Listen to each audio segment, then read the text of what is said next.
भगत जी कहने लगा, अब आपको जिंदा जागता उदाहरण दिखाता हूँ। हम एक जगह सत्संग कर रहे थे, वहां एक भक्त का दान पात्र में एक पत्र मिला। उसने क्या बताया, अब आपके आगे पढ़ कर सुना दूं। अब जब तक हमें परम संत नहीं मिलेंगे तब तक हम अपनी अपनी अटकलों में अटके रहेंगे।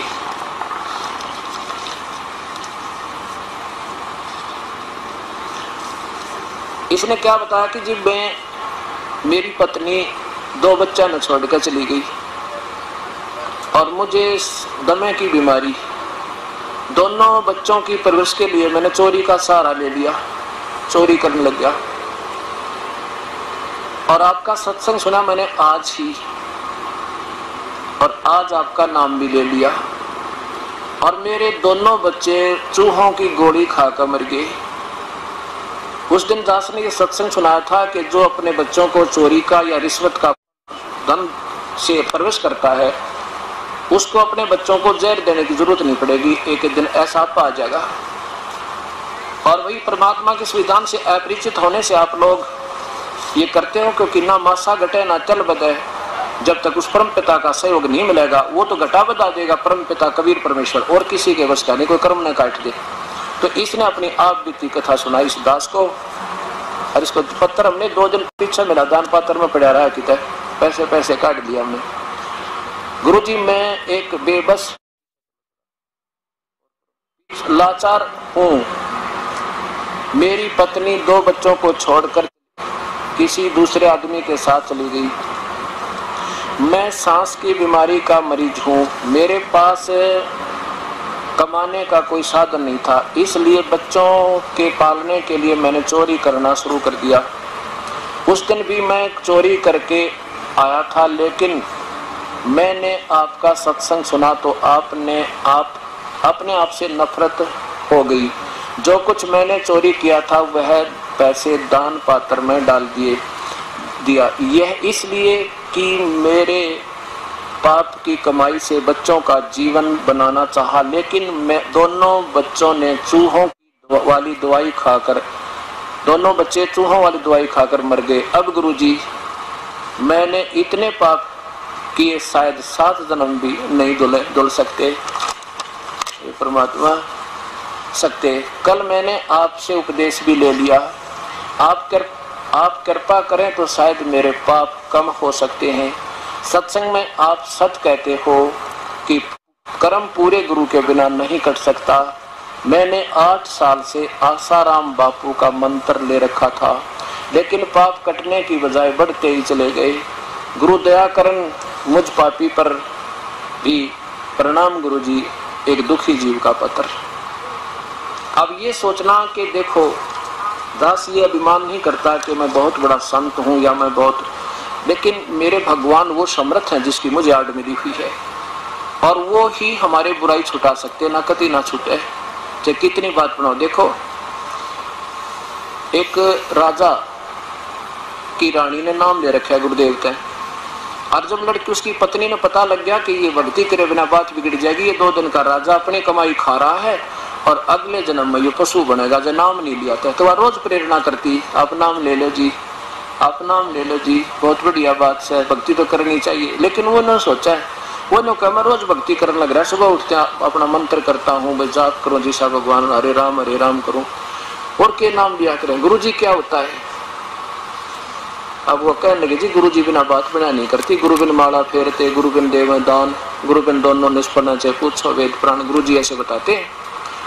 तो वो नहीं सोचता ये औरत है ना, ये ऐसे सीधे से दिमाग की होती है, बहु को बहका दे, उससे भी बात नहीं, तो डरने के लिए कदे उपचुक हो जा घर में, और बका रखी हो किसी बेवकूफ गुरु ने, मैं कभी जाऊंगा इसकी आंखें आगे उसके हाथ को आ दूंगा, भी क्या जरूरत है गुरु बनाने की, अपने घर में भक्ति कर ले।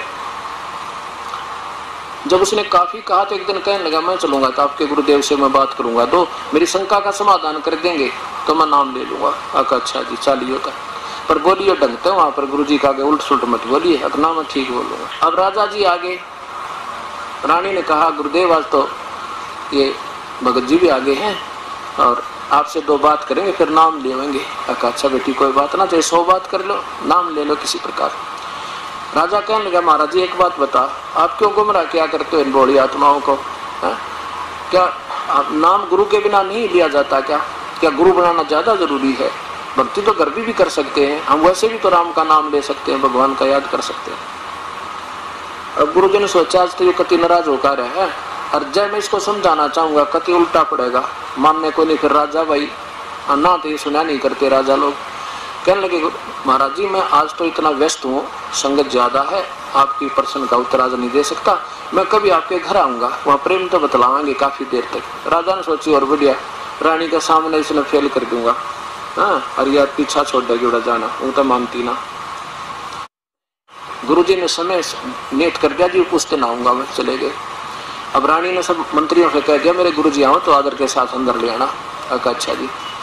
अब राजा बैठा अपने राजगद्दी पे, गुरुजी पहुंच गए, सबने आदर के साथ अंदर ले गए। अब वहां पहुंच कर ऋषि ने कहा संत जी ने, वहां खड़े थे बॉडीगार्ड राजा के, उनसे कहा कि इसको अरेस्ट करो।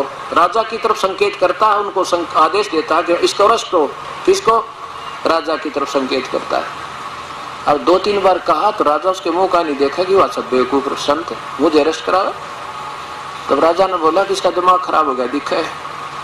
राजा बोला कि अरेस्ट करो इसे। उन सैनिकों से कहने की देरी थी, पूरा वाक्य नहीं हुआ था, इतना ऋषि जी पकड़कर 1 फुट उठा दिया जमीन तो ऊपर। इंतजार कर रहे हैं कि आगे क्या कहे, इसने गढ़े या कि तो जेल में ठोके। इतने में रानी आएगी। रानी कहने लगी, अब क्या कर रहे मेरे गुरुजी के साथ, ऐसी बदतमीजी क्या करते, छोड़ो इनको। अब रानी के कारण तो वह बिना छोड़ दे, राजा की इंतजार करे। तो संत जी कहने लगे कि राजन मुझे छुड़वाओ, मैं आपके प्रश्न का उत्तर दे रहा हूँ। कौन से उत्तर प्रश्न का? कि आपने जो प्रश्न किया था, क्या गुरुजी के बिना भक्ति नहीं होती?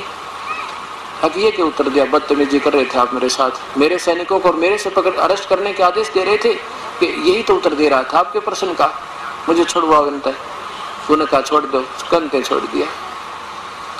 अब राजा ने संत ने क्या बताया कि देखो राजन, आपके पास सब शक्ति है और मेरे पास आपके राजवाड़ी सब शक्ति नहीं, मैं उस परम पिता की शक्ति से युक्त हूँ, मेरे पास उस भगवान की शक्ति दी हुई है और आपको केवल राज की शक्ति है। मेरे पास उस भक्ति वाली मार्ग की शक्ति, शब्द शक्ति है मेरी शब्द में, इतनी शक्ति है जैसे मैंने वही शब्द कहे थे कि इसको अरेस्ट कर लो और ये टस से मस नहीं हुई आपके सैनिक, और वही शब्द आपने कहा था इसे अरेस्ट करो, 2 सेकंड में इसने मुझे पकड़ दिया और आपके कहते छोड़ दिया। और रानी भी कह रही थी तब भी ना छोड़ा।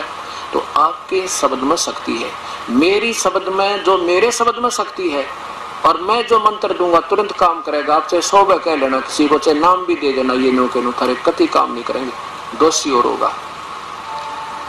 राजा चरणों में गिर गया। कहते हैं समझदार को संकेत बहुत होता है। तो ऐसे परमपिता परमात्मा की भक्ति प्यारी आत्माओं ऐसे बनेगी तो वो धर्मदास प्यारी आत्मा प्रभु के चरणों में गिर गए और भूल गया उस पुराने अधूरे गुरु ने और ले लिया नाम समर्थ का, उसका बेड़ा पार हुआ। बोलो सतगुरुदेव की जय।